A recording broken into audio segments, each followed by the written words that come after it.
Remix by DJ Rakesh Bardiya. किस colour की चड्डी पहने हो? बता दो ना।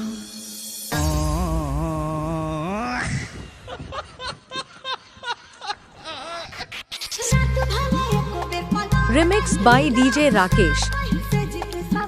Remix by DJ Rakesh.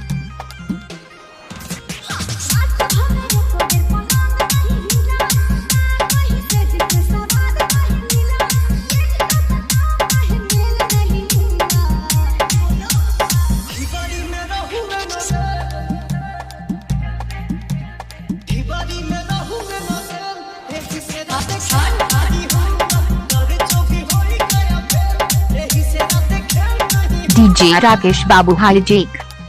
DJ Rakesh Babu Hijack। DJ Sunny Sonpur. किस कलर की remix by DJ Rakesh Bardiya. DJ Rakesh Babu Hijack।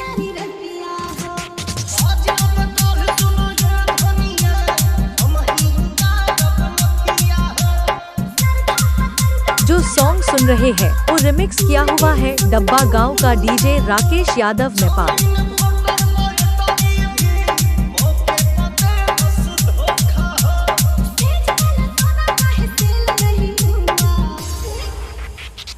DJ Rakesh Babu Hijack। DJ Rakesh Babu Hijack।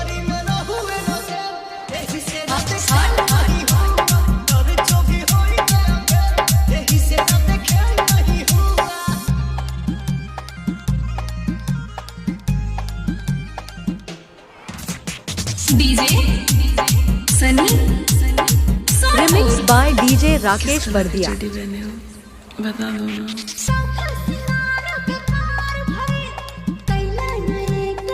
Remix by DJ Rakesh Nepal Bardiya डब्बा।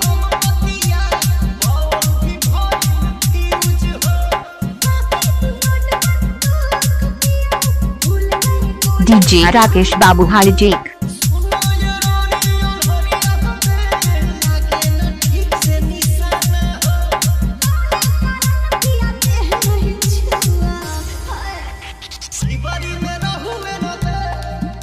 Remix by DJ Rakesh Bardiya.